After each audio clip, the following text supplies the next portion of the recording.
Good morning, everybody. Well, what a week that was. You know, the final deal gets defeated by a record 230 votes, and we head straight on to a motion of confidence debate put forward by Mr. Corbyn, which loses by 19 votes. So she's still there. Yes, she's still the British Prime Minister.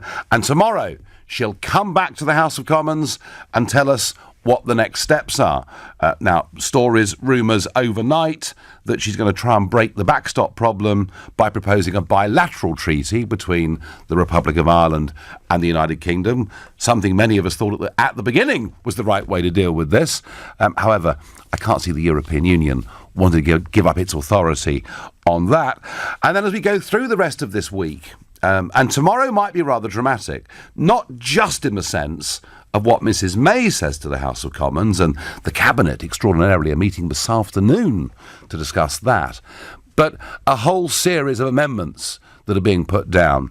People like Dominic Grieve, people like Nick Bowles, people like Yvette Cooper, a series of amendments being put down to either completely stop the idea that we leave on March 29th without a negotiated settlement with the European Union, to attempts to get Article 50 suspended. And, you know, for months, folks, I've been warning that is where I think this is going to go. Even talk that a committee of parliamentary chairs could actually take control of the whole process, leaving the executive, frankly, somewhat neutered.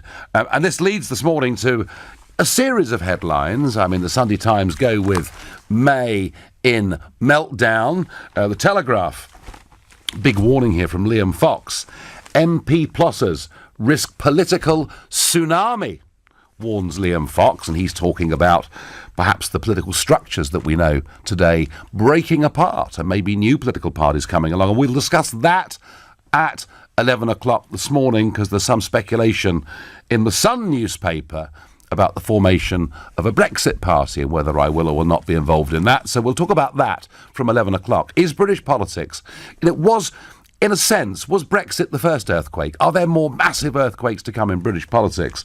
And the Express leads with, they will do anything to stop Brexit, referring to rebels in not just the Conservative Party, but of course in the Labour Party too.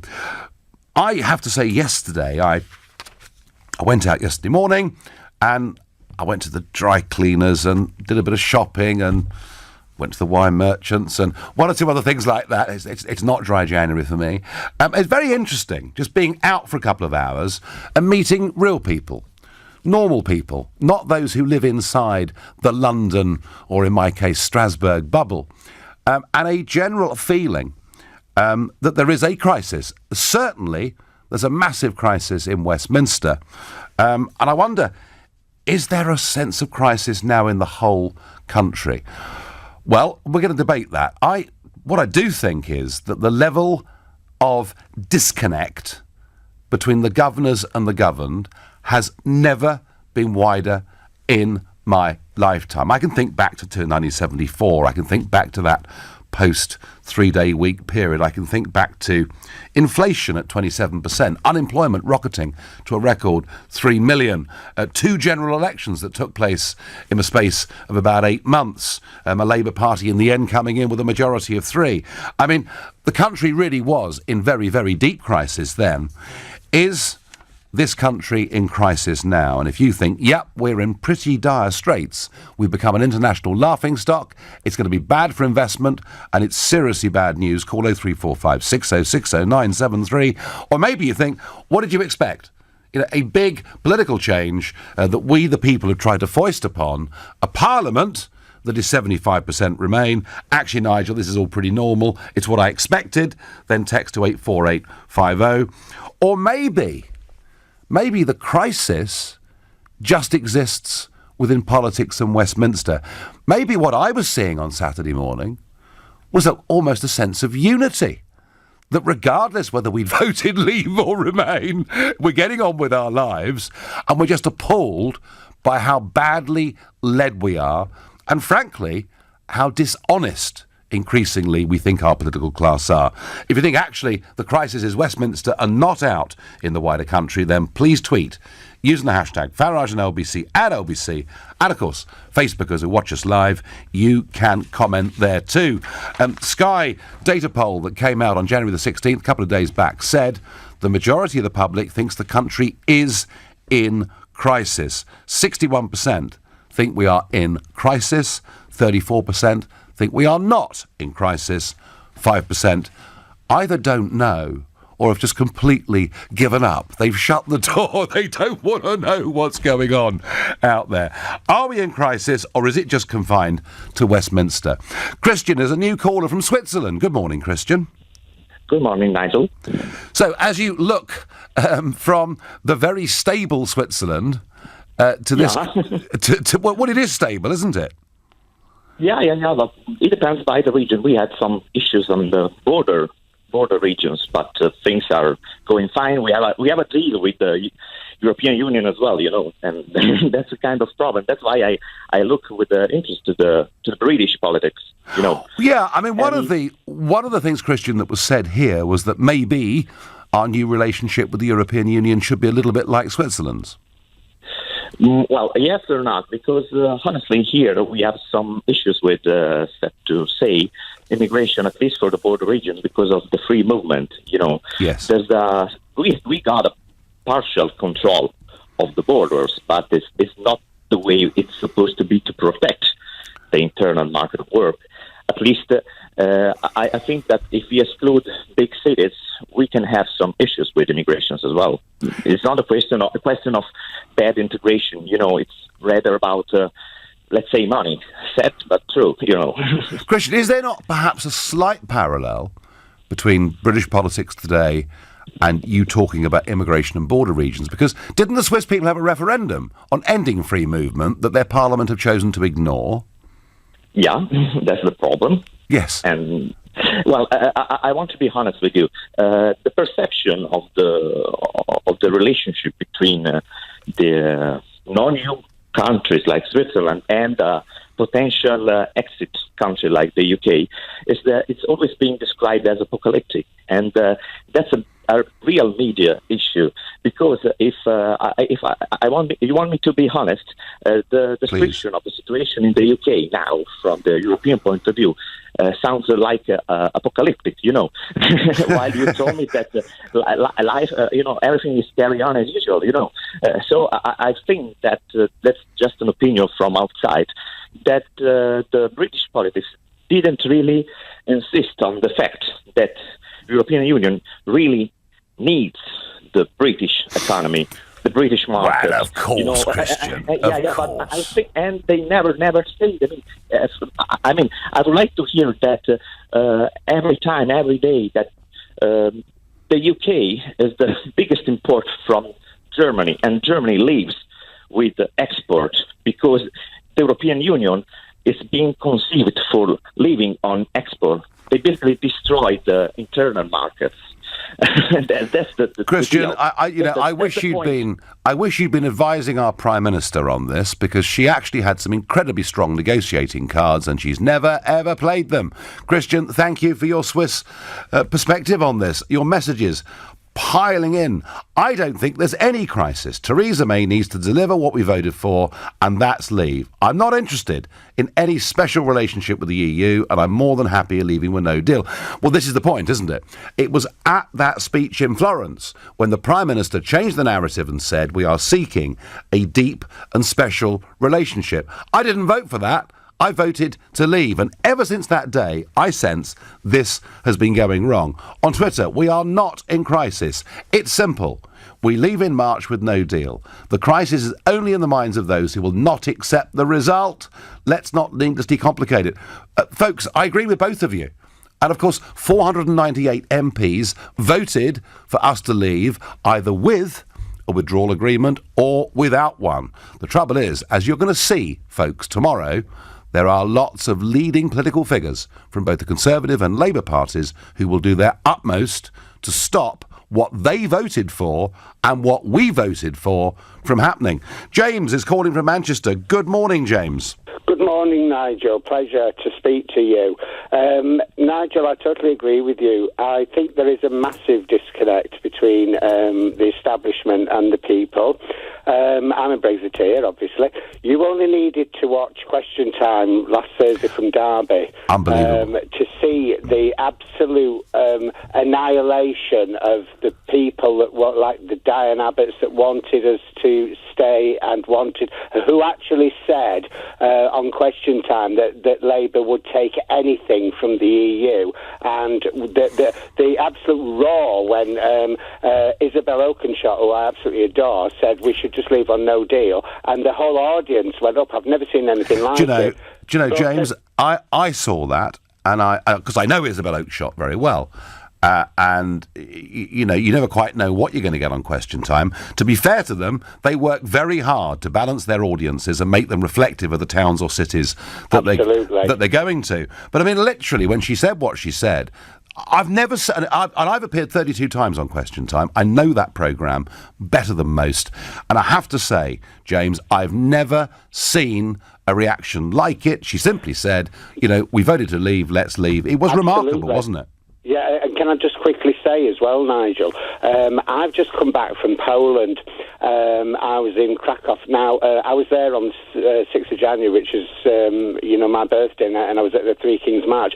You should have seen the populism that is going on in Poland at the moment. And what I was finally going to say, because I know you've got to get to the news, I was going to quickly say, this government, the way it's going right now, is opening up the floodgates to the next party that is going to be a populist party and a far-right party, and they are now literally inviting those people to be in, and I will be voting for that as well. Well, James, that, of course, is what Liam Fox was warning about, and we're going to debate this in full from 11 o'clock. James, thank you for your perspective. You're listening to the Sunday edition of the Nigel Farage Show here on LBC, and it's 10:15. 61% of people tell a Sky Data poll that they believe the country is in crisis. What is beyond doubt is that Westminster is in crisis. Our political parties are in pretty deep crisis. But is the country as such in crisis?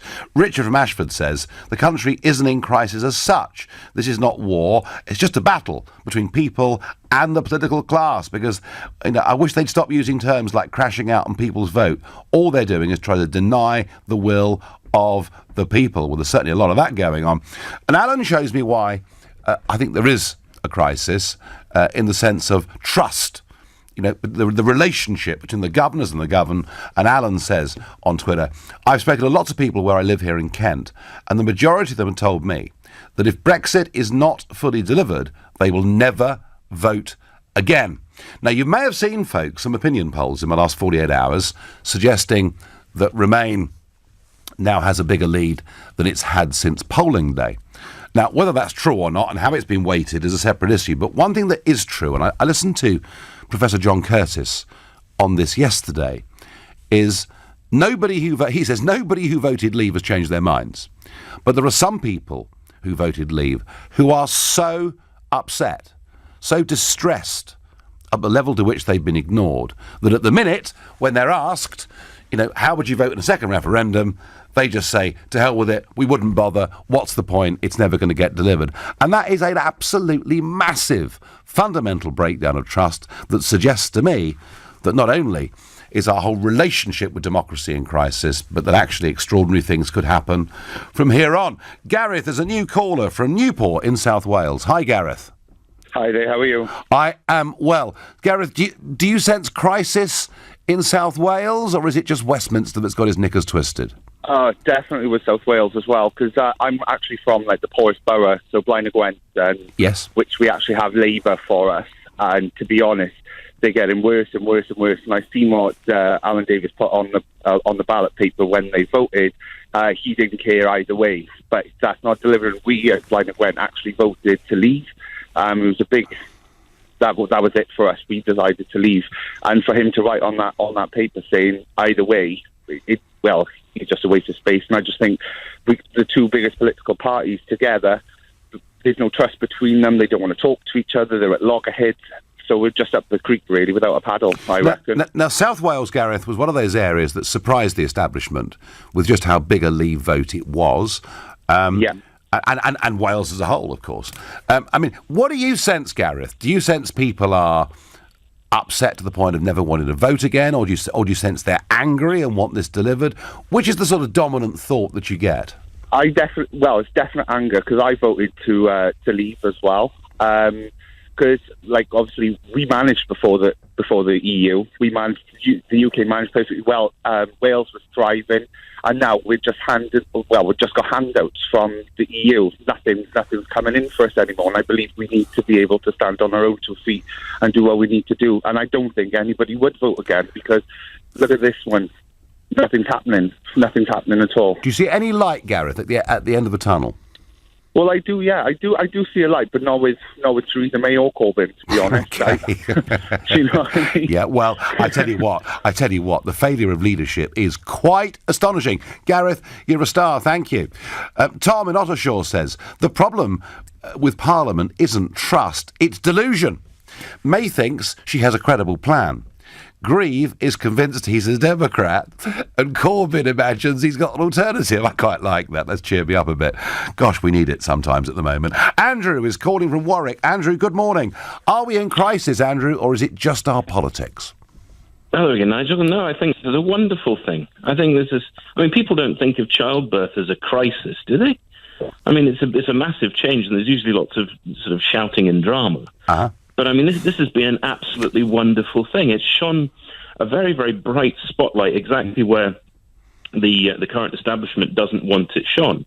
It's illustrated that there's been slow, slimy slide towards a sort of from proper democracy, parliamentary representative democracy, to a sort of very, very continental elitist elected dictatorship. And this is absolutely unconscionable to a people that developed things like golf and rugby and football and cricket, things that are based on rules where everybody understands what the rules are going to be, and we all agree, and whoever wins. This is a wonderful thing to happen. This is going to be, yes, it's absolutely the time for new parties, but yeah. So Andrew, this sunlight that has been shone onto our politicians, our political parties, the whole process, you think this in the end will lead to radical change and put us in a better place? Yes, I think it will. I mean, the fact is that mainstream media has changed. I mean, as I think you've said as well, with YouTube showing your talks in Parliament, the mainstream media are now very much on the back foot and are being forced to be far more honest about things. I mean, the way the D-notices have been issued about the Gilets jaunes in Spain or in France, all that happens is that the presence of D-notices is then reported on mainstream media, followed by a whole load of video evidence. And of course the internet. And of course the internet means you can't stop this stuff getting out now anyway, can you? Yeah, absolutely. I mean, the other thing that I think is going to be very, very positive is the fact that, I mean, there was an absolute betrayal in so many different vectors in Theresa May's deal. In actual fact, it was almost a roadmap of exactly what must be changed. Because of the fact they've come out and said these are all things we want to do. What they've actually done is these are all the soft points. These are all things that we don't want to lose. I mean, including it's again shone a fantastic spotlight on the defence issues. I mean, you've had Richard Dealove actually writing to the Times and saying, for God's sake, don't go with it because of these reasons. And Charles Guthrie, the former CIGS. Yes, sorry, Andrew. Yeah, Andrew, just very quickly, has this also put a spotlight on Theresa May's ability as a leader? And do you think if she went, we might be in a better place? Oh, I think that goes without saying. I mean, she's rather wandered around with a sort of showerhead of spotlight on her. She's been incompetent from the absolute start. And the problem is that because she is being run by other people who dictate the ways of government, she's had to do things that have been progressively more and more ridiculous, to the point where it's really got to it's like watching a massive version of the Parrot sketch. Right. Okay. Andrew, great perspective. And Andrew, they're saying, look, we can all see what a rotten bunch they are, and that means big change is coming, and we're going to re-democratise this country. It's a wonderfully positive mindset to hear, and we perhaps need a little bit more than that. Yes, there is a crisis, and you are responsible, Mr Farage. Thank you. Well done, Dominic Grieve and Nick Bowles and Yvette Cooper. Let's stop Brexit and save our country, Paul from Bevan. I tell you what, Paul, come on, grow up. Let's stop democracy. You can't have these peasants voting about their own future. Why not get a few people like Dominic Grieve? Form a committee, abolish elections. Gosh, wouldn't that be wonderful? I find that line of argument just truly incredible, but there you are. Some people hold it. I voted Remain, Nigel, but I always respected the result. However, if there's a second vote, I will vote Leave and then never vote again in any election in my lifetime. The will of the people must be carried out. Well, Mick, you'd have thought so. Sebastian is a new caller from the Rhondda in South Wales. Good morning, Sebastian. Good morning, Nigel. It's a pleasure to speak to you. I myself, I'm a young voter. I'm a Brexiteer. Yes. I still believe in Brexit. Yes. But I think the problem is definitely, as you said, I think most Leave voters, we stand our ground. We believe in the vote. We want to carry it through. We want to be listened through. But I think what is worrying for me personally, I voted Conservative because they promised that Brexit we all voted for. Yep. And they are virtually a Remain party. They've watered down the Brexit they promised. Labour's moving in a direction of a second referendum. Yep. And the UKIP vote has disappeared. And I think if a new Brexit party is desperately needed, and I think for that to work, I think it has to unify those traditional Labour voters and those and the Conservative voters. I think it needs to bring the two sides of Leave voters together, and I think it would definitely cause a shake-up in Westminster, one which is strong on workers' rights, for example, bringing back manufacturing jobs and things, but it's tough on things like immigration, but I think that's definitely what is needed now as a new party. Sebastian, we will debate that at length from 11 o'clock this morning. And do you sense, living where you are, is the crisis in Westminster, or are you feeling it in the Rhondda too?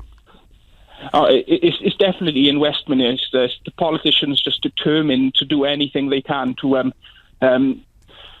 brush aside the vote and not listen to us. They didn't like the answer we gave them, basically, Nigel. I know. I mean, they just determined Dominic Grieve, Anna Soubry. Oh my God, we could be here all day listening. What do you think of these people, Sebastian? Keep it clean. Keep it clean. Oh, of course, Nigel. My own MP, he voted to Remain and everything. Of course, everybody has a right to their own opinion and things. But the difference was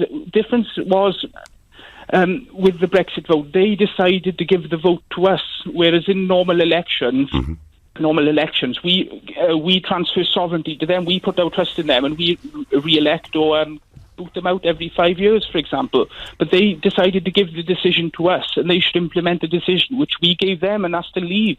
Yeah, stay in this and stay in that. Sebastian, we voted for it and they voted for it because 498 of them voted for Article 50. Sebastian, thank you for your passion there from the Rhondda. You're listening to the Sunday edition of the Nigel Farage Show here on LBC. It's now 10:30 and time for the news with Rachel Gerrish. Mrs May goes back to the House of Commons tomorrow after her cabinet meeting, unusually on a Sunday afternoon. She will give her new Brexit plan. We're expecting to hear something about the Irish backstop along the lines of a proposed bilateral treaty with the Republic of Ireland, not something that Monsieur Barnier, I think, is going to accept. We're going to have a whole series of amendments being put in by Nick Bowles, Yvette Cooper, of course Dominic Grieve, the hero of the hour for the Remainers. And they're going to try every trick in the book to take as much power away from the executive, the government, as they possibly can. And this argument, by the way, that isn't this wonderfully democratic, that Parliament's taking back power? Well, I don't think Parliament wants to take back power from the government. It wants to take back power from the people, and that really is the big problem with this. So we'll get attempts to stop us leaving on no deal. We'll get attempts to extend Article 50.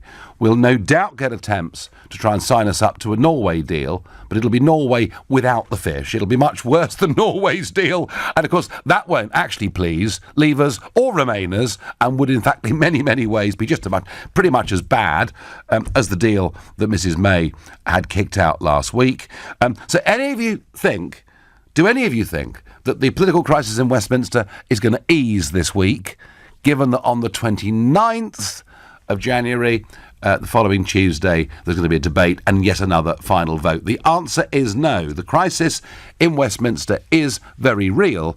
I'm just trying to examine whether it's out there in the country as a whole, or whether maybe in an odd way there's a bit of unity against all our politicians. Much of this, folks, this is not a failure of Brexit, it's a failure of leadership. And I'm reminded this morning of an interview that Michel Barnier gave to Le Point magazine back in 2016, and I quote directly: "I would have succeeded in my task if, in the end, the deal is so hard on the British that they prefer staying in the European Union." Well, I've got to tell you, Barnier, I wish you were on our side, because you're really pretty good. Mind you, our lot are blooming hopeless. I mean, our civil servants and everybody, we concede. Theresa the Appeaser is happy with that approach, and we wonder why we finish up in the end having been beaten. Matt is a new caller from Norwich. Matt, good morning. Good morning, Nigel. Well, I think we can all agree that Westminster is in deep crisis. Is the country in crisis, Matt? Or actually, are we going to come out of this a better, stronger place? Well, I think there's a couple of points. One caller made earlier on Andrew Castle regarding that the country isn't quite in crisis. Everyone is going about their daily business, but Brexit is certainly a cloud over everyone that everyone does really want resolved. I've got a point regarding Corbyn's laughable stance on not negotiating. Yep. Try and take no deal off the table. Yep. I don't know why Theresa May. He's concerned with the amount of money spent on no deal, which we should be doing as our only bargaining tool. But she says to the EU that we deduct all preparation costs for no deal in order to counter their potential last-minute deal on the last day. So whatever we spend on preparing for a no deal between now and the 29th of March, that's deducted from the 39 billion. And that might appease Corbyn a little bit, because he's concerned about the costs of what is due diligence. And I'm saying this from a person who's not scared of no deal at all, but in order to demonstrate that and play their hand a little bit from a position of strength, which is where we should be. Well, of course, I mean, perhaps, Matt, one of the big benefits of what we call no deal, WTO exit, one of the big benefits is that it would save us 39 billion. It's quite attractive in one way, isn't it? It is. I mean, and if we would say to the EU, if your potential last-minute deal that's going to come through costs us another 4 billion no deal, they're going to get less money and it will play their hand a little bit, but we're going to save it overall anyway. So it just means putting that infrastructure in place. And I come from an industry, construction, that everyone is fearful of, that Brexit is one of the big scaremongering elements is associated with the construction industry. But if you speak to a lot of the European workers within the industry, which I'm very close to, they would not tolerate what is going on or has been going on in this country, in their own country. If you speak to working class people that work on sites from Eastern European, who I don't have a problem with, they're some of the best workers we've got in the industry, but they turn around and will say to us here, they would not have tolerated this in their own country, what's gone on over here for a period of years. And of course not. Politicians are not close enough to be able to speak to those people and ask the opinion of them in their own countries. They would not have put up with it. And we're trying to do it in a democratic way, and it's been taken away from them. And they would be honest with you and said that the process that they would have gone about would be more down the lines of the yellow vests, I'm sure, because they would aggressively say that they would not put up with it in their own country. Well, Matt, one of the proposals here that Nick Bowles and Stephen Kinnock and others are involved in is this sort of Norway-type deal, which, of course, would mean the continued free movement of workers right across Europe. It just appears, Matt, at every level, they want to frustrate our will. But no, your points about construction are well made, and thank you. Phil in Wales says, to those who say they will not vote again, they'll be handing Remainers full control. Ray makes much the same point on Facebook and says, politicians would love us never to vote again. Never give them what they want. So a little bit of defiance there. I think my view is, if we did have to go through the agony of a second referendum, because our political class just can't accept the result of the first, I have a feeling many of those people at the moment saying they won't vote, they probably actually would, because they'd be so upset about the whole thing. Omar is a new caller from Canterbury in Kent. Good morning to you. Hello, I'm from the University of Kent, but I usually live in London, and Okay. I think that there really is a crisis. But I think the crisis is actually with politicians and in politics itself. I think politicians just simply don't understand why people voted leave. And obviously, my university is Kent, and here in Kent, everyone, because we're all students, a lot of people are Remainers. So I think they don't really understand the issue as well. But I think one of the main reasons why people voted leave was because of free movement of people. And I think it's an issue that simply just doesn't affect politicians that much.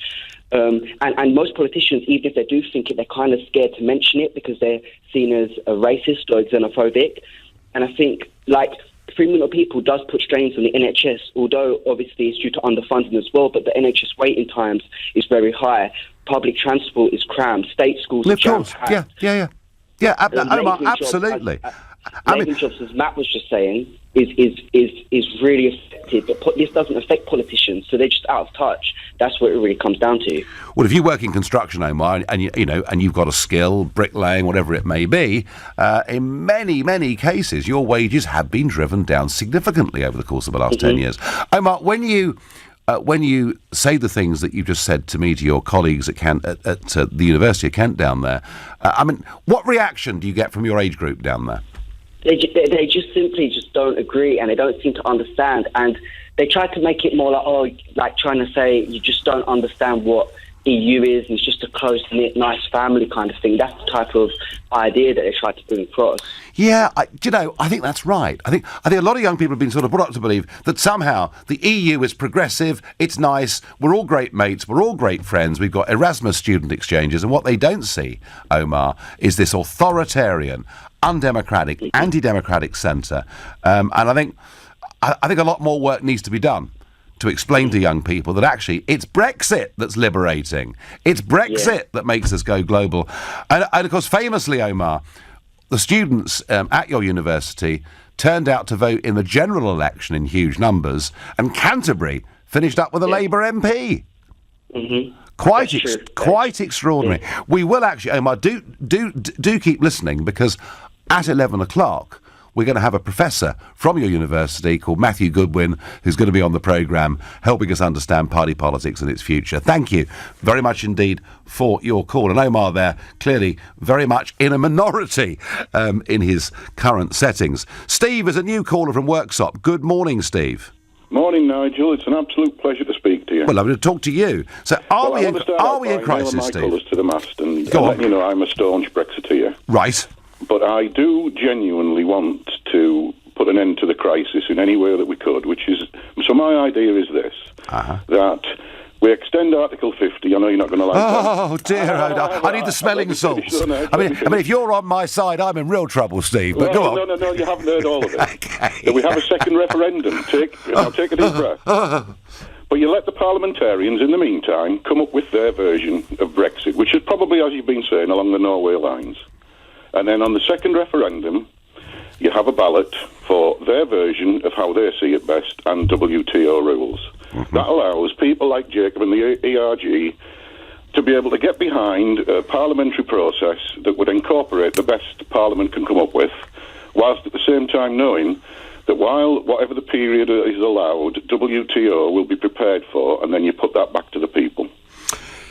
Well, it's a thought, Steve. I mean, look, I'm completely opposed to a second referendum. I'm completely opposed to the extension of Article 50. But, Steve, as I've been saying for some time, I think extension of Article 50 is the most likely outcome. And a second referendum, even though there's no great public demand in the country for it, certainly the Labour Party now appear to be pretty close to endorsing it. It's just Corbyn that really is holding them up. Steve, let me put a different idea to you. What about we stop MPs' pay until they deliver Brexit? What about that? Well, that's undemocratic. They earn the money. They've been voted for their job, and they're entitled to it. What they're not entitled to do is try and take our democracy away from us. And the reason why I've suggested everything I can is because I think that actually, if you did analyse what I said, you would find the majority of the people that would be against it would be those who are genuinely anti-democratic and who will try anything they can to remain. And it will give everybody the opportunity to vote again on how we leave.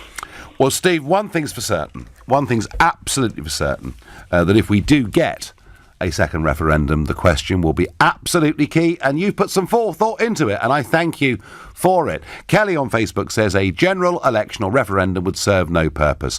Fair bit of speculation in the newspapers today that she might be getting ready for a general election, but of course she's promised the 1922 committee that she wouldn't stand again as leader of the Conservative Party in another general election. Mind you, she's made a lot of promises before that haven't been kept. You're listening to a Sunday edition of the Nigel Farage Show here on LBC, and it's now 10:45. Politics in crisis. Is the country in crisis? Well, something it is, something it isn't. Maybe we're all uniting around our total distrust of our political class and we're looking for a better way forward. Maybe our politicians, as one caller suggested from Warwick earlier, maybe our politicians have been exposed and this will lead to big democratic change in the future. On Twitter I get, if I hear the phrase, all options remain on the table one more time, I think I'm going to lose it. Yes, I know what you mean. Because actually what we do want, I tell you what we do want to end any sense of crisis. The country wants leadership and it wants resolution on this issue. Give us what we voted for, there'll be no crisis. Oh, you in Westminster may hate it, but don't worry. You'll get jobs at some of the big corporate companies, or maybe the European Commission will take you on for a couple of years. But the rest of us want leadership. We want to move on, and that is the common view. Lewis is a new caller from Poole. Good morning, Lewis. Good morning, Nigel. It's an honour to talk to you this morning. Well, that's very sweet of you. Thank you. So, Lewis, tell me, are we in crisis, or is it just the mess in Westminster? Well, let me break them down for you, Nigel. I'll break them down. All students are Remainers. I'm 18, just turned 18, I'm a student. And what all students have grown up with is this EU in the current form. The bailout of Greece, we've seen problems with the Italian budget, problems with the Hungarian government. And when faced with the choice between young people backing the vote for an EU or for their own votes in the UK, I think young people actually, despite the betrayal in the media, I think will back the votes of themselves in the UK. All right. But why, Lewis, why do so many of your generation... I mean, look, come on, it's not overwhelming, but it's 2/3 a third. Why do a majority of your age bracket seem to think that this European form of government is better than nation-state democracy? Why is it? I mean, I'm not too sure. I mean, it's an easy, well, especially in the campaign for Remain. Yeah, there's a lot of argument about young people's futures, and I think that's something that's been latched onto. I think there's a lot of opportunity outside of the EU, as we've been told and as we can see. And I think that's been ignored by a lot of young people. And I think there's been a negative case for Brexit, especially in Westminster, with young people's futures. And I think that has put young people down the path where they think remaining is somehow the best thing. But when the EU falls apart, as it seems to be doing, then there's trouble for the future of young people. Yeah, well, I take that view too. The idea that being run by Mr. Juncker is somehow the future of young people, I find totally and utterly extraordinary. And Lewis, what do you think of what do you make of the Dominic Greaves and people like this who basically want to overturn Brexit? I mean, they're saying it's for our own good, Lewis. It's interesting to see. I mean, definitely they should have a say. This is a democracy. Of course, people should be able to have their say. But when it takes a step further, especially with these amendments we've seen, it's pushing it. Yeah. Well, it's against the boundaries of what the people said. Yeah. Yeah, pushing it is a very polite way of putting it. Lewis, thank you very much indeed. Interesting 18-year-old perspective there. And I've noticed over the last few weeks a lot more young people calling in from both points of view, and that's a very welcome good thing. Luke is a new caller from Gravesend. Good morning, Luke. Hi, good morning, Nigel. Thank you for having me on the show. Not one little bit. So you're there, very much in a Leave area, and you've got a Leave and you've got a strong Leave MP, of course. I have a fantastic MP, Adam Holloway. Fantastic representative for Gravesend. Now, I'm 26. I've been a member of the Conservative Party since I was old enough to join. It is heartbreaking watching people like Dominic Greaves hold the people in such contempt. he seems to be unable to accept the fact that there are loads and loads of people from outside of London who voted to leave the European Union. And it seems like we're now approaching a crisis where it's not about leaving the EU anymore. This is about democracy. This is about listening to people. Well, yes. I mean, we voted for it in a referendum. We followed it up in a general election, Luke, as you well know, and then 500 of them voted for Article 50. So, given, and I'm certain that there is this massive breakdown of trust between our politicians and the people living in Gravesend and elsewhere. How do we get out of the other end of this, Luke? Well, I think what MPs need to do is they need to stop being blinded by what I perceive as very middle-class benefits of the European Union, such as going on nice weekend breaks away and having cheap imported wine. It's about listening to the fact that 17.4 million people came out and voted, and you cannot go back to those people and say, do you know what, actually, even though the government spent millions of pounds sending you propaganda, even though throughout the entirety of the referendum you were told you were going to be worse off, that there was going to be a recession on the day of voting to leave, and that jobs were going to be lost, to then say to them, well, actually, do you know what, despite the fact that we told all of you how wrong we were and you still came out and voted, we're not going to listen to you anyway. There will be a political crisis like nothing other. Well, this is what Liam Fox is saying, isn't it? Liam Fox is saying that MP plotters risk a political tsunami. Absolutely. And they deserve it, Nigel. These people like Dominic Grieve and Anna Soubry and Yvette Cooper should be careful what they wish for, because they will struggle to win their seats back again. Well, two of those, Luke, are in your party and you're a paid-up member. Do you think their local association should try and deselect them?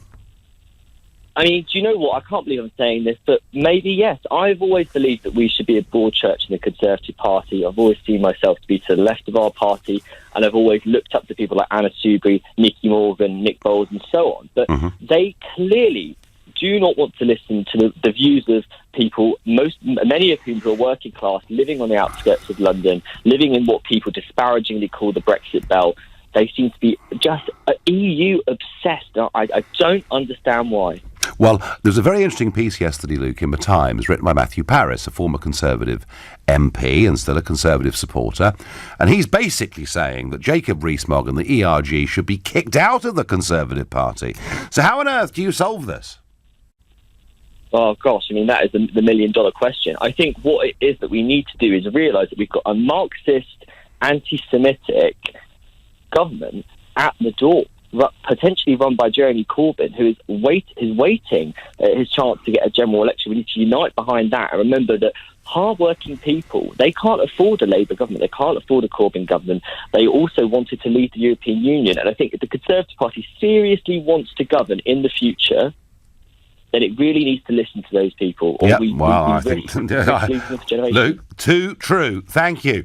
On Twitter, and this came up last week a few times, and I think we're going to see a lot more of this in the next few weeks. If there was another vote, we should rule out Remain rather than No Deal. And I think, a referendum on how we leave might be more acceptable than a referendum that attempts to completely overturn the previous referendum before it's actually even been carried out. Nicola is a new caller from Coventry. Good morning. Good morning, Nigel, and I'm pleased to be able to speak to you. I've admired you from long afar, as they say. Well, that's very, very sweet of you. Thank you. So, my sort of perspective of this is that my mother was Italian, my father was Ukrainian. I was born here, and I'm a very strong Brexiteer and voted to go out of Europe. And there is not a crisis in the people. I think there's a crisis in the House of Commons with the politicians. And I think it's absolutely wrong that Dominic Grieve and the amendments he wants to put is going to try to stop the will of the biggest ever vote there was of the people. And I also think to myself, I voted to be in the common market all those years ago because it was a trading bloc of nations. And that's how it was sold. That's how it was sold to you, yes. Yeah. Well, the EU, the way I look at it, the EU is not such a trading bloc of nations. It's a political entity. It is a political football, as they say, and they want to do a United States of Europe, and they want a single army and so forth. And that, to me, I don't agree with. The other thing I would say is these people who are in Europe are supposed to be our friends and allies. People died in the wars for this, for the freedoms that we have. And we went out. I know people don't always want to talk about the war, but it is a fact. We went over there and we actually saved the Europeans a lot in the war, and they want now to hurt us. We should actually go out and go with a no deal, be forceful about it, because I don't think personally, deep down, they want to have a no deal, but they don't believe it. The House of Commons here are doing their work for them. Well, it's not been when you say we'll take no deal off. It's not been a credible threat from the start. Michaela, thank you for your call. Thank you for your passion. Michaela, dead right there, that actually, Europe is not what we're voting to leave. It's the European Union, run by the European Commission. It's the institutions in Brussels. That's what I've got a problem with, not the idea of a Europe, of sovereign nation states, and we could be the best, closest neighbours in the world. Change is needed, in my view, not just for the UK. I don't just want us to leave the European Union. I want Europe to leave it as well.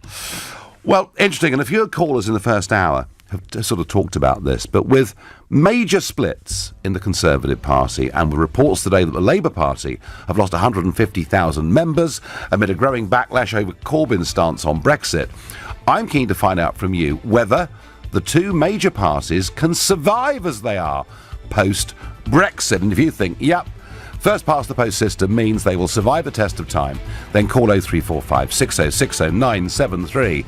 Maybe you think nothing ever can change British politics, let alone Brexit. Text to 84850. Or maybe the time has come for a new party, in which case tweet using the hashtag Farage and LBC at LBC, and I'll respond to those newspaper reports about me and a new political party.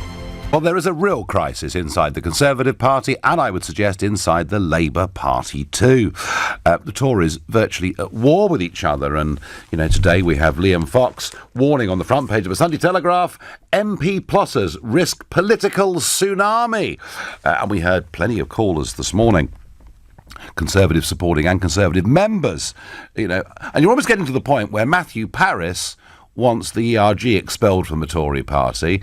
Many of you this morning want to see Dominic Grieve deselected or booted out, and you wonder how long can this go on. Similarly with Labour, as the Tory party at grassroots seems to become more of a Leave party for the day, the Labour Party membership, not all their voters mind, but the Labour Party membership appear to be more pro-second referendum, and that, of course, is where Keir Starmer wants to take it, and clearly Jeremy Corbyn resisting that. And I wonder whether these two political parties can survive as they are.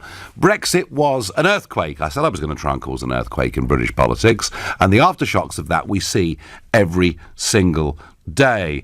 But also, I wonder whether our associations with we're a Labour family, we're a Conservative family, I wonder whether that actually is beginning to change, beginning to break down. Well, helping me through this is Professor Matthew Goodwin, author of National Populism, The Revolt Against Liberal Democracy, and he is Professor of Politics from the University of Kent. Matthew, good morning to you. Good morning. In historical terms, how big are these splits that we're seeing within the Conservative Party and a bit in Labour too? Oh, I think these are truly remarkable splits. The issue with Brexit, of course, is that it cut across both of the main parties like a hot knife through butter. Lots of people in Labour seats voted Leave, while lots of its members are passionate Remainers. But on the Conservative Party, too, while 70% of Conservative voters say they still back Leave, there's not an insignificant 25 to 30%, particularly around London areas, that are more Remain. And I think that's creating space for something new in British politics. Even last night, just quickly, we had two opinion polls, which I found absolutely remarkable. 79% of all voters agreed with the statement that most politicians do not take account of the views and concerns of ordinary people. Wow. And 64% felt that the two main parties do not offer them an appealing choice of who to vote for. So that is disenchantment with... So that's the real crisis here, isn't it? A total breakdown in faith in our political structures, in any sense of connection with Westminster. But Matthew, does that sense of disenchantment, does that suggest that a new party could capitalise on this? Well, I think there's unquestionably space for something, particularly that was committed to Brexit. We had some polling a couple of months ago that suggested 3/4 of Leavers would consider voting for a new party that was unequivocally committed to Brexit. And I think that's the key point, that on the Leave side, there is a great deal of disillusionment with Theresa May's deal, and I think a sense that the mainstream parties have never quite understood what Brexit was really about. And I suspect that's why this morning, Nigel, there's lots of stories about possibly you leading a new political party, and whether that space is something that you think you want to go for.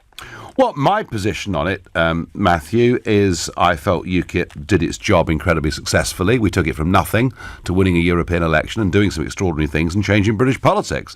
I can't stand idly by and watch Brexit, just sort of get hosed down the drain, and I won't do that. But the difficulty, Matthew, this story today that is there in the Sun, and I'll talk more about it as the next hour goes on, says that a Brexit party has registered with the Electoral Commission and is seeking approval to be a registered political party, and that I know the person that's done it, and they're doing it with my full approval and support. And that's as far as it goes, Matthew, at the moment. But how do you... It's very tough, isn't it, with British politics? Because of the first past the post system, and I've knocked on doors, and they say to me, we're Labour. We're Conservative. Their tribal identity to those political parties over the last 100 years and more is so strong that it's been very difficult, Matthew. I mean, UKIP did a good job of it, but it's very difficult to get people, even on a policy they care about, to give up their usual family party. Is there any evidence that that's changing? Well, I think you're right in terms of the context has changed. We might not have European Parliament elections which have helped outsider parties.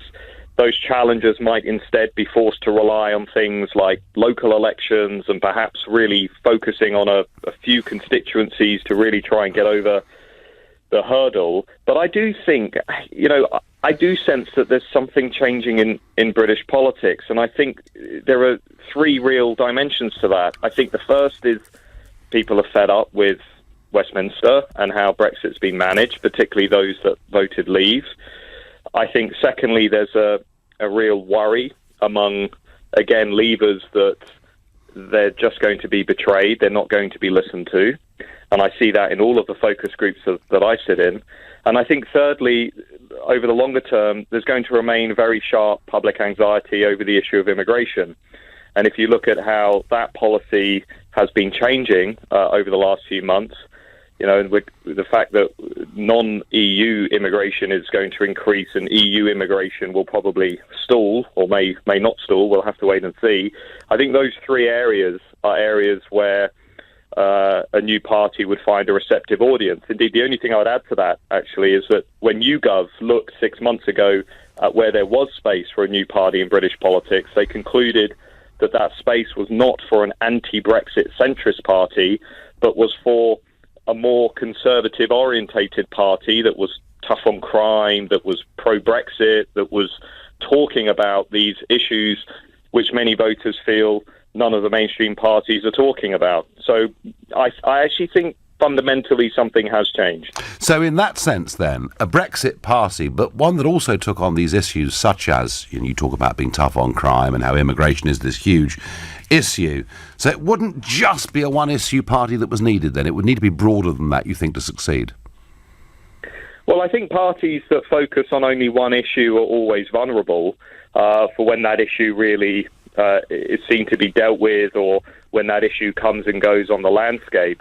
I think when I look at what voters are saying, at least in the surveys and again in focus groups, that sense of disillusionment isn't only about Brexit. I think for some voters, Brexit's become a proxy for that. There's a whole host of concerns, for example, about why London gets so much and everywhere else gets so little, about why we invest so much in the South East, about different quality of schools and healthcare across the UK. There's real concerns about a sense that England isn't getting its fair share in the broader settlement. And, of course, very strong worries about how globalization is continuing to create a society that many people feel is neither fair nor equal. And all of that really, I think, is about people wanting to radically shake up the existing settlement. And new parties always do well. I mean, look at Europe. Emmanuel Macron stepped out of the party system and completely reshaped French politics. Italian five-star stepped out of the established system and with less than 10 years was parachuted into government. We are seeing things, I think, at least in the European landscape, that are truly unprecedented. And Britain doesn't feel to me as stable and secure as perhaps it once did in terms of party politics. Fascinating. Matthew, thank you very much indeed. That was Matthew Goodwin, author of National Populism and Professor of Politics from the University of Kent. And he says things are changing. There is now perhaps a gap there for a new political party. Well, I wonder what Ken, a new caller in Southend, thinks. Ken, Matthew was saying that our sort of allegiances are beginning to break down to the old parties. Is that what you think? I totally agree. If they're going to be completely non-democratic about it, then yes, I think it has to be. If they're going to ignore what 17 million people voted for, a win is a win, whether it's 1-0 or 5-0, isn't it? If we're using small terminology. Ken, let me ask you something. How do you normally vote? I've been a Tory all the way through my life. I have questioned that at various times. My family did lose, quite a lot in the 90s and under the Tory government. But having analysed policies and history, I'm quite a fan of history. I've always made a decision to go down the route of Tory. But I'm questioning that now. I really am. I don't think that, if they're going to ignore the vote of people, I think that we really should make a change. All right, but Ken, let me try this on you. So this Brexit party has applied for registration. Let's say that it gets registration. Let's say that I decide to join it and other people do. And let's say there's a general election in a few weeks' time. And you in your constituency down in Southend are facing a hard left Corbynista candidate, and you want to vote for the Brexit party, but you might think to yourself, well, hang on, if I vote for the Brexit party, because they're very new, they're not going to win this seat, and my vote might make Mr. Corbyn Prime Minister. Doesn't that change the way you think about this? No, because that was my opinion last time, and I thought, well, I was going to go with the party that would deliver.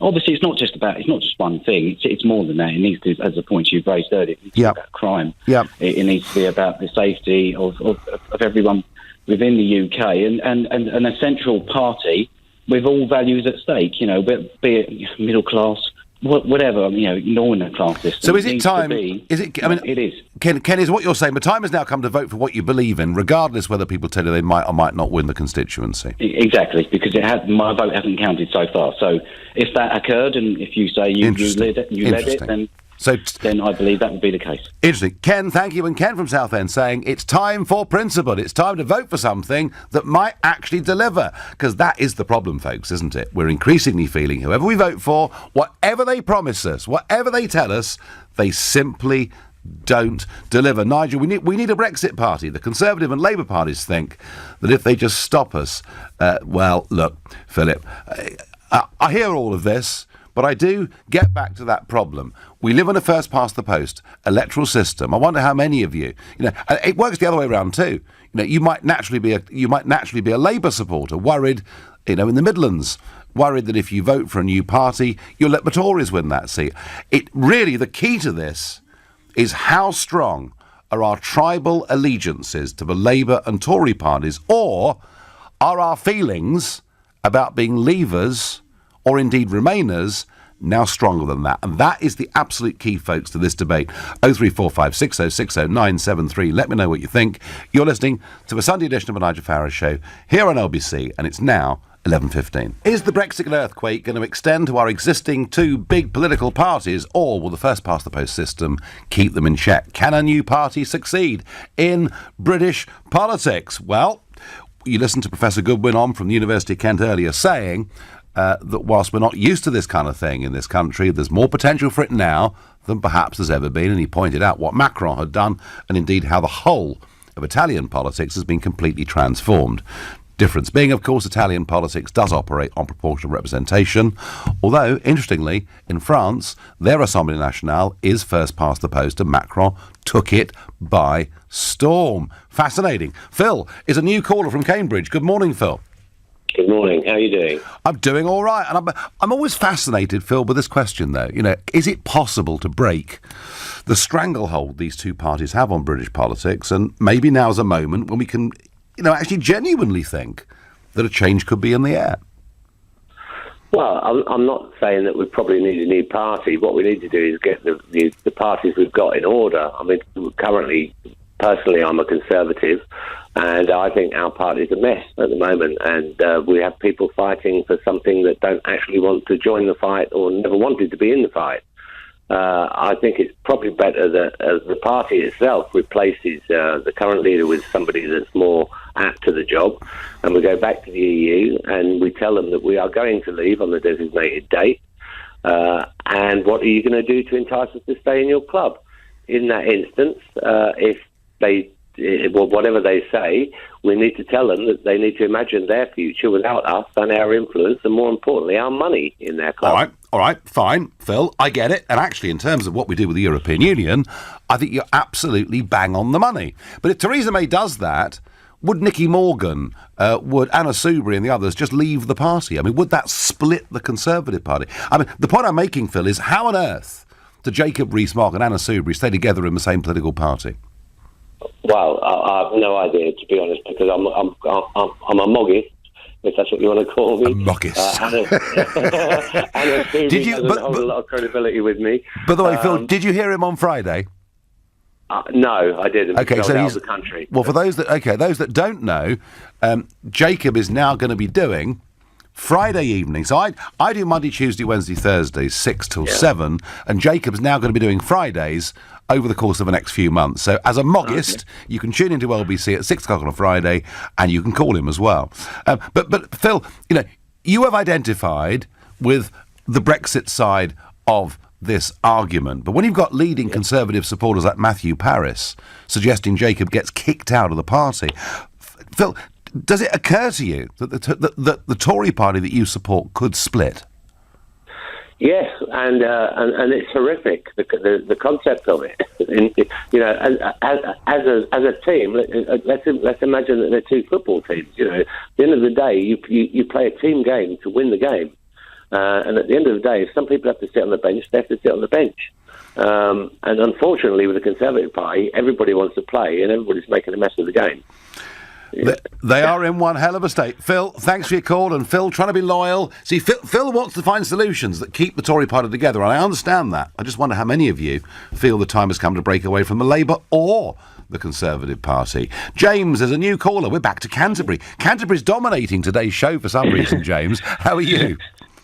Thanks for taking my call. Not a bit. So, is there room for a new party in politics?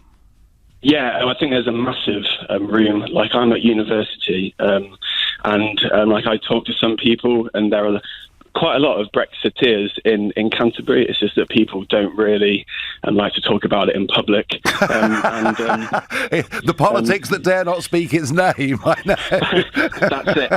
And some of the people that I do talk to, who aren't really that much, they're not very into it, but all they really know is they're Remainers. And when I talk to them about voting out, and I throw a few points at them, like lowering wages, and it's been going on, some of them are like, "Oh God, that seems like that's quite a good argument." And I don't think they'll budge, but I do feel that when you actually explain to them some of the arguments, they do actually kind of understand really. And you look at UK politics, and you go on social media and you compare it to other countries like America, and you see some of the stuff and how much more engaged they are in social media and talking to normal people and just Instagram followers and just little things like that. And I just feel like we're really far behind on that kind of thing over here. Yeah, I think that's probably true. But James, so if Brexit, let's just say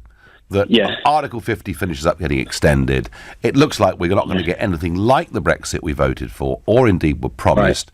Then is that the space into which you think a new party could succeed? Massively. I don't really see I don't really see a massive difference between the two parties. massively, really. Like, I'm very jealous of America for having two parties that are actually very different. Yes. There's a proper choice in America, isn't there? Yeah. Yeah, exactly. And I just think here there are people just voting just so the other party doesn't get in. And in America, I'm just really jealous of how people are actually, the two parties are very different, really. Now, dare I ask you, James, as a student, and maybe you rung in under an assumed name, I don't know, which of those American parties do you prefer? Conservative. Okay. I mean, would you dare tell your fellow students in Canterbury that you had an ounce of sympathy for the Donald? Yeah, I have in my accommodation. Right. And they've looked at me a bit strange, but I'm not going to be quiet about it. So Good for you. I like that. You're standing up for what you believe in. Top man, James. Thank you. Interesting. Oh dear. Labour can survive Brexit as it doesn't have the same level of split as the Tories have. I get on Twitter, and I think that's true to some extent. The Tory split is absolutely chronic in Westminster. Out of the country, and Professor Goodwin backed this up, 70% of Tory members are leavers, and 25 or so percent are, quite strong on the Remain side. Labour's problem is different. It's a very different problem. Labour's problem is not its membership, which, of course, as you remember, with £3 a pop, exploded under Jeremy Corbyn. But we learned today 150,000 members haven't renewed in the last year. And the Labour Party membership is becoming, from what I can see of it, increasingly London-dominated, increasingly Remain, increasingly pro-second referendum, and yet the leadership is trying to stop Labour becoming the party of a second referendum. No, Labour's problem is different. And Labour's problem, actually, is out there in the country. It's the voters, 5 million of whom did vote for Brexit. So, we'll just have to see. Dave in Kingston says, you'll never get the leading lights of Brexit like Jacob or Kate Hoey to join a new party because of their tribalism. Well, listen, I don't know.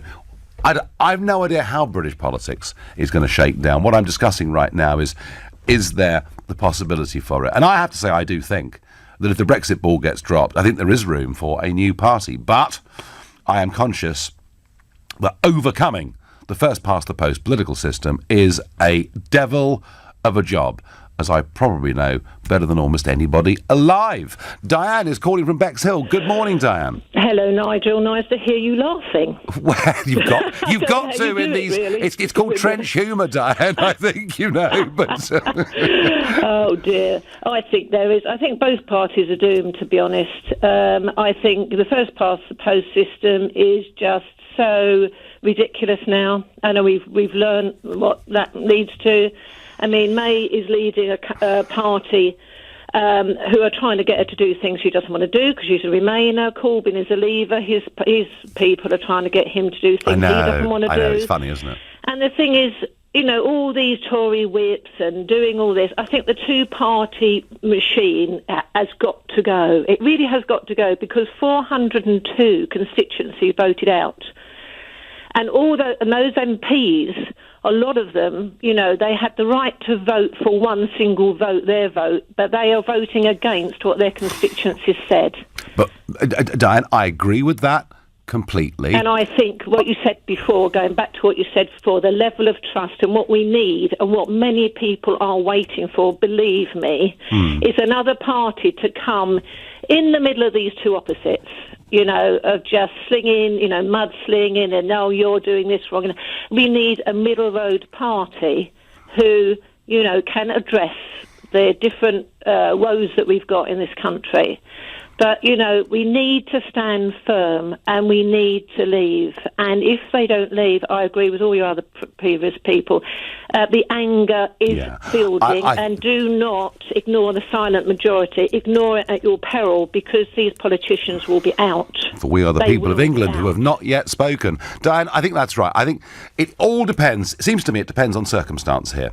If Brexit does not get delivered, then I think the space and the gap will be there. Diane, I thank you. There's a lot of passion about this. People really are feeling let down. Chris in Darlington says, a new party should be less Thatcherite than UKIP was seen to be. Good policies would be stop HS2, absolutely, and spend the money saved on training young people in useful skills. Also, tax the big corporates fairly. Chris, you're busy writing the manifesto for a new party, but again, there is this dilemma of you've got people on the left of centre voting Brexit and the right of centre voting Brexit, but I think there are issues like Brexit, there are issues like grown-up immigration controls that actually cross all traditional boundaries of left and right. If the Brexit ball gets dropped, the potential there is going to be absolutely huge. Who knows? We may well, in 68 days' time, be leaving on WTO rules. I'm not going to hold my breath for that one.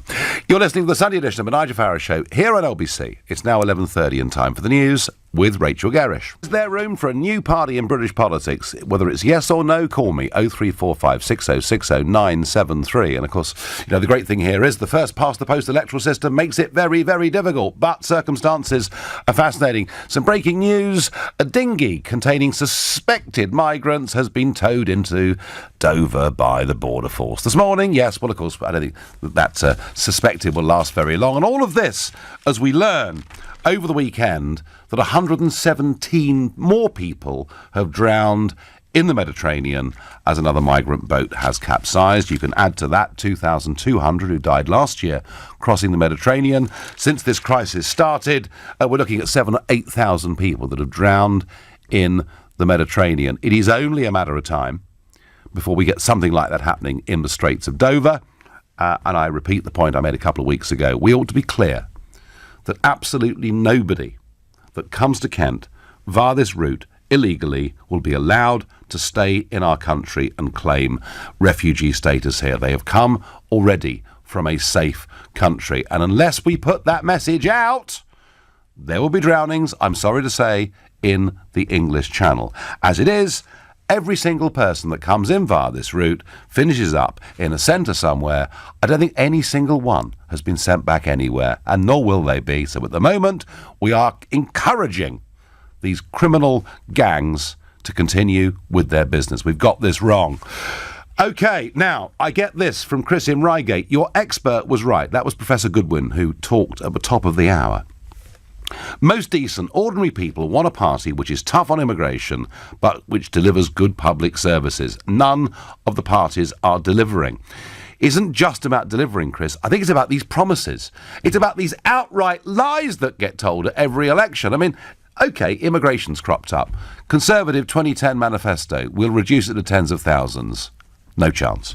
2015 manifesto, we'll reduce it to tens of thousands. No chance. 2017, we'll reduce it to tens of thousands. No chance. Oh, we'll deliver Brexit and take back control of our borders. Look at the latest immigration proposals, which are suggesting actually the numbers could go up considerably in the course of the next few years. This is part of that breakdown of trust. This is what creates potentially the environment for a new party. And The Sun today did a big piece on this, calling it UKIP. So what's the truth of all of it? Well, a lot of new parties have been formed over the course of the last year or two. A registration has been put into the Electoral Commission for the Brexit Party, all right? And it's headed up by a lady called Catherine Blakelock, and she told me she was going to do this, and it's got my full support in every way. I think, that at some point, a party with that name might be needed. It may not be, but it might well be needed. But the idea that somehow, I'm being coy about whether I'm going to become the party leader or whatever. Look, my position is, and it's very, very clear, I want to make it really clear to all those people in Westminster, on both parties, that if they think they can betray Brexit and get away with it scot-free, they can't. There will be a new political party, and yes, I very much hope in those circumstances to be part of it. I don't want to do this, but if I have to do it, I will. And please don't think, any of you, that it's just the Tory party this could hurt.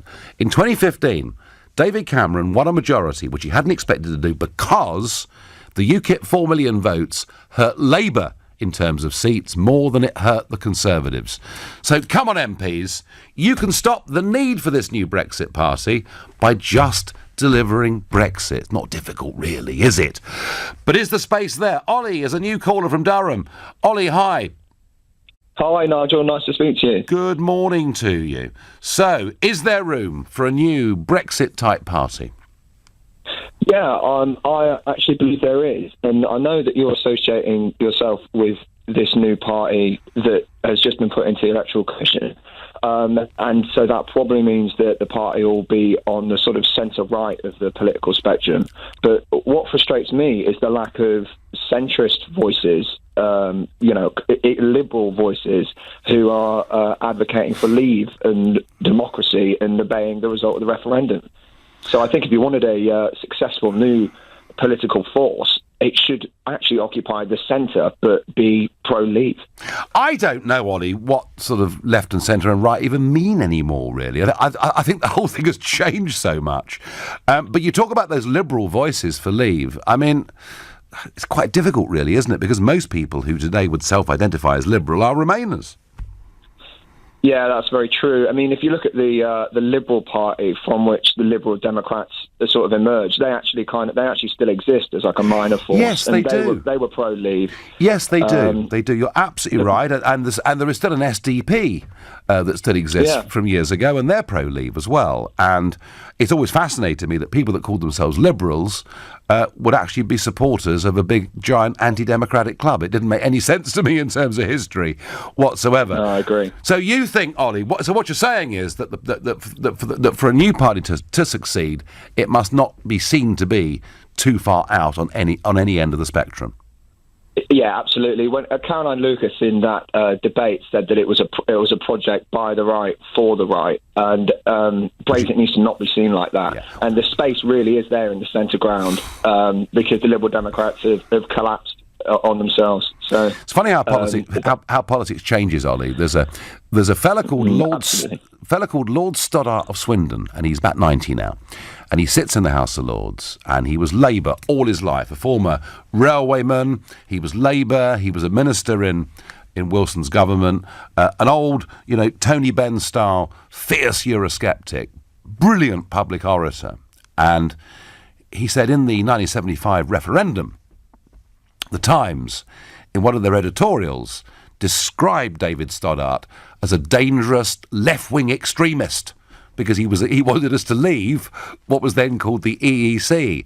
He said, the funny thing is, nearly 50 years on, people say with my views I'm a dangerous right-wing extremist. So it's very, very funny how perceptions of this change. And actually, even when I first joined the European Parliament, Ollie, there were more Eurosceptics on the left in the European Parliament than there were on the right. So it's very shifting sands, it seems to me, some of these definitions of left and right. Ollie, thank you, and you make a very, very fair point. I have voted only 4 times in my life, mainly because I have no belief in the political system. A centrist party is needed badly. So there's a few of you saying this, that whatever happens here, a new party must not be seen to be too much on the right, or indeed on the left. Nigel, given your opposition to the first past the post system, would you support a second referendum on the alternative vote? Or would that be undemocratic, says Liam in London? Liam, I cannot believe we had a referendum on the alternative vote, a system that was preferential, not even proportionate. It was a absolute Clegg's biggest disaster, having fought for years for proportional representation, was to allow a referendum to go through for a system that nobody could explain in a sentence and that didn't actually work. The whole thing was a disaster. I have, for a long time now, supported the AV Plus system, and this is something that Roy Jenkins, because Tony Blair asked him to go away and come back with a way of updating British politics. And back in 98, Roy Jenkins came back with AV Plus. What does it mean? It means the constituency of Guildford, for argument's sake, would become 25% bigger than it is now. The person who came first would be regardless of their political shade, would represent Guildford, and that link between the constituent and the member would be maintained. Then, for the last 25% of seats in Parliament, there'd be a second vote, and you'd vote for a party list system on that. And then any particular view in this country which had appreciable support, like 5% or more, would be represented in Westminster. And, so many people say, well, look, I'm a Conservative and I live in Sheffield, or, I'm Labour and I'm living in East Grinstead. What's the point of going to vote? There's no incentive. You know already who's won the constituency. At least with AV+, there'd be a second vote, and you could perhaps vote for something, perhaps a new idea that would get representation in politics. It's a terrible system to make sure that we preserve in aspic these two big parties, and we try and stop new thought and new ideas coming through. It's a disaster, actually. Johnny is a new caller from Rayleigh. Good morning to you. Good morning, Nigel. Good to speak to you, mate. Good to speak to you. So we're just talking about first past the post and all its difficulties, but what do you think, Johnny? Is there room for a new party? Well, in my job, I meet lots of people every day from all walks of life, from lords and literally lords to literally bus drivers. And the one thing I hear over and over again is I'm politically homeless. So there's clearly a need for another party. How that would be formed, that's a completely different issue. And in my own opinion, I don't think we need a party that's centre, left or right. What we need is a party that does right, does the things that people want. So it's quite compatible in my mind to have controls on immigration, but also have workers' rights, which if you had a left and a right party would be considered to be incompatible. So just do the right thing. I mean, it's a bit glib, but a common sense party, if you like. No, Johnny. Hey, by the way, what's your career right now? I drive a London taxi. So you do me absolutely a massive cross-section of society doing that. No, absolutely. Well, you never know, Johnny. You could be packing it up soon because the new party may well need somebody to write phrases and titles for them. But doing right, I think, is very, very good. So you really feel it, Johnny. I mean, compare it to 5 years ago, 2 years ago. Is there a change of mood about all of this? Completely. It's the party system, as I grew up knowing it, doesn't seem to exist anymore. People don't feel... When I speak to people, don't seem to feel that either of the main parties, and as the Lib Dems, they're irrelevant.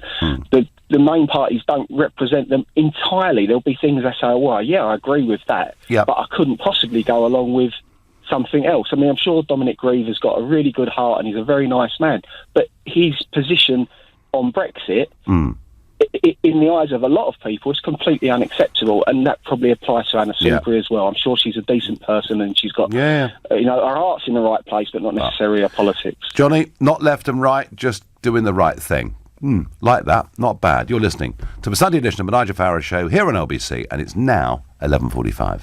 Are we being represented properly by our political parties? I mean, they're breaking apart at the seams, it would appear. Brexit, just too difficult for them to cope with. Is it time for not just a new Brexit party? Is it actually time for British politics to be reshaped? Now, getting that to work under a first-past-the-post system is very, very difficult, as I know better than most, but maybe the conditions are better for it than they've been before. Brian is a new caller from Glasgow. Good morning, Brian.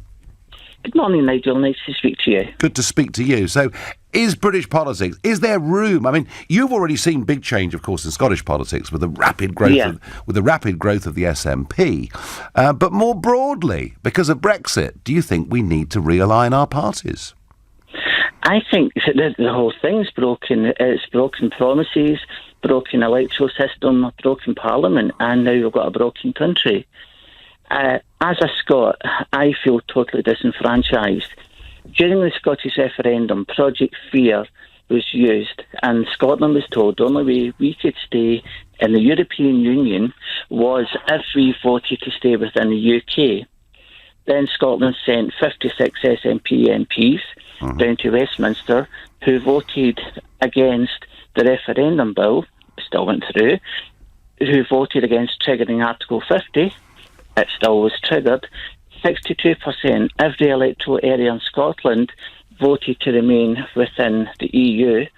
We're getting pulled out against their wishes. Well, you should be very happy, Brian, shouldn't you? You should be very happy that Brexit's being betrayed. Yeah, but it's still indicative. The people who voted leave, they can feel angry because they're being ignored. I feel like I'm sitting on the sidelines watching something, a game that's being played that is affecting me, but I have no say in it. So were you, Brian, were you for Scottish separation then in that referendum? Right. Yes. Right. So are you like Nicola Sturgeon? Are you like Nicola Sturgeon that you actually don't respect the result of either of those referendums? What do you mean don't respect the results? We respected the result of the Scottish referendum, and we're working within the political system. But then Nicola wants another referendum, doesn't she? Yes, I think the only way Scotland's vote is going to be recognised is if we do go. Leave us talk about, and you yourself, Nigel, we're talking about sovereignty. Scotland wants sovereignty. We're a sovereign country. We were told we're a family of nations. We're equality within the system. And two members of the family of nations have said they want to leave. Two have said they wanted to remain. But the ones who want to remain are getting pulled out anyway. They're running the Well, of course, we are a united kingdom, Brian. But, Brian, whenever I hear this argument about sovereignty from the SNP, I mean, it's difficult not to choke on my coffee because the SNP's idea of sovereignty is to be governed by Mr Juncker. It's just bizarre, isn't it? Yeah. I was asked by one of your colleagues on LBC, why did I vote to leave the UK and voted to stay within the EU? Totally different. It's to do with respect. Scotland has got respect, and small countries are respected. Oh no, they're not, Brian. They're walked all over. No, look at what they're doing with Southern Ireland.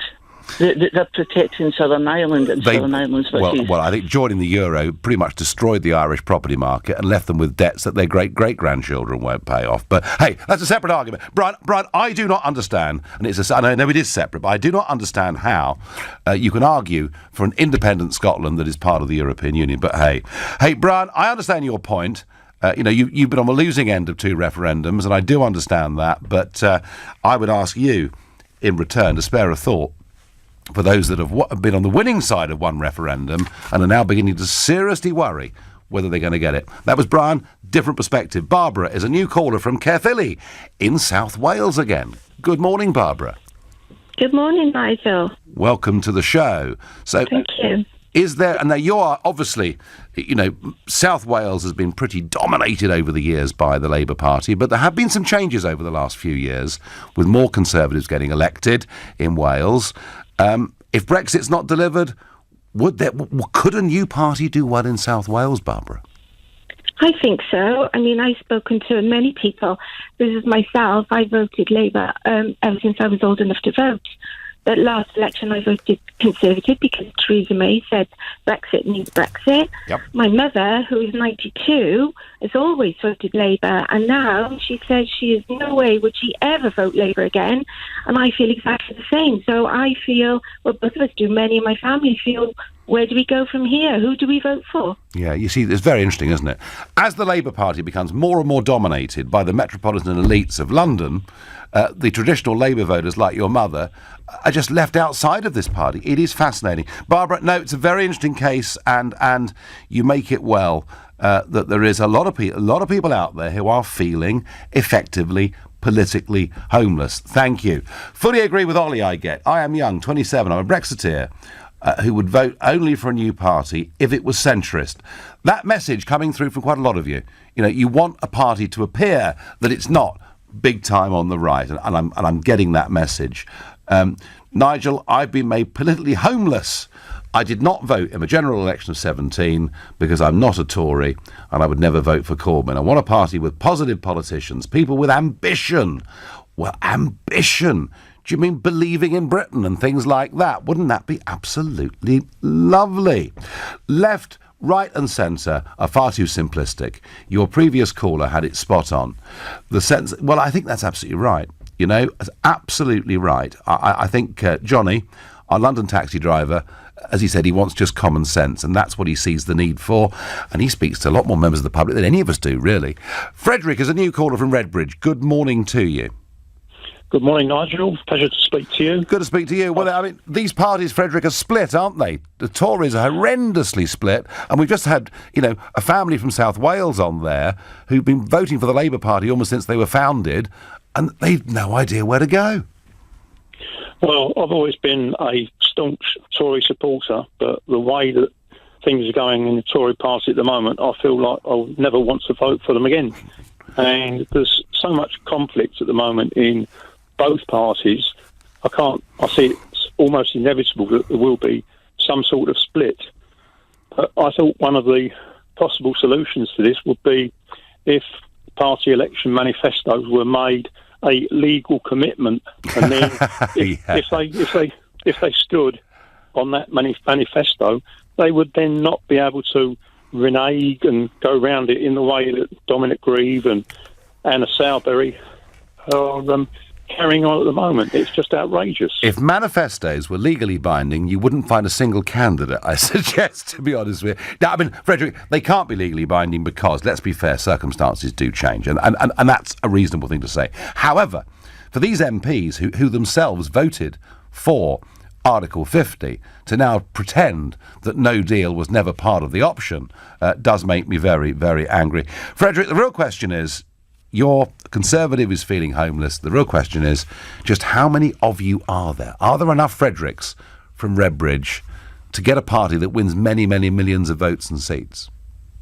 Well, the problem is that Redbridge always used to be a fairly staunch Conservative voting constituency, but with the population change that's taken place over the last sort of 10 or 15 years, it's now swung sort of fairly heavily towards Labour. And my MP, who is Wes Streeting, the first time I think that he was elected, he got a majority of probably about 6,000 or 7,000. And then the last election, I think it was up to nearly 18,000. So, that's a massive increase of people actually voting for him. And the first past the post, it becomes a case of people voting for the personality rather than the party. I suppose that's another factor that could influence it as well. Yeah, no, there are lots of influences. Frederick, I've got time for one last caller. Very quickly, I'm sorry, Dara from Harrow, we haven't got long. Please make your point. Morning, Nigel. Good morning. I'm a Labour member. I'm going to be actually struggling to renew my Labour membership because I think this is actually going to split the party between the metropolitan elites in London, whether they be Corbynistas or Blairites who are pro-globalisation, very internationalist, and people from traditional blue-collar working-class households like mine in the suburbs of London, and even in the north of the country and in South Wales, who are just sick of the fact that working-class people's voices are being sidelined in Labour. I mean, you only have to look at the composition of the parliamentary party with people like Chuck Ramuna, Sadiq Khan, Yvette Cooper, Liz Kendall, previously Ed Balls as well, to realise that these people, not only don't live in the world that lots of working class people do, but they just simply don't understand our concerns on free movement and how that undercuts wages and on the austerity project which Europe has inflicted on so many countries. And I think I'm a young person myself. A lot of my generation are Remainers, partly due to the fact that in our schools lots of teachers do impress pro-Remain views on us, which is unfortunate. I tell you what, Dara, I'm out of time with you, which is a shame. When we talk about education, you ring up next time. Dara, thank you. And Dara making the point, it is not just the Conservative Party with real problems over Brexit. There are millions of people like Dara out there who support the Labour Party. I'll be back tomorrow at 6 o'clock. At 3 this afternoon, it's Ian Payne. But up next, it's Majid Nawaz. Thank you, Nigel. Coming up, according to new research, universities and student societies organised at least 200 events with extremist speakers last year. My old university, SOAS, tops the league. Have we lost the ability to identify bigotry? Before that, according to figures obtained under Freedom of Information laws, the Home Office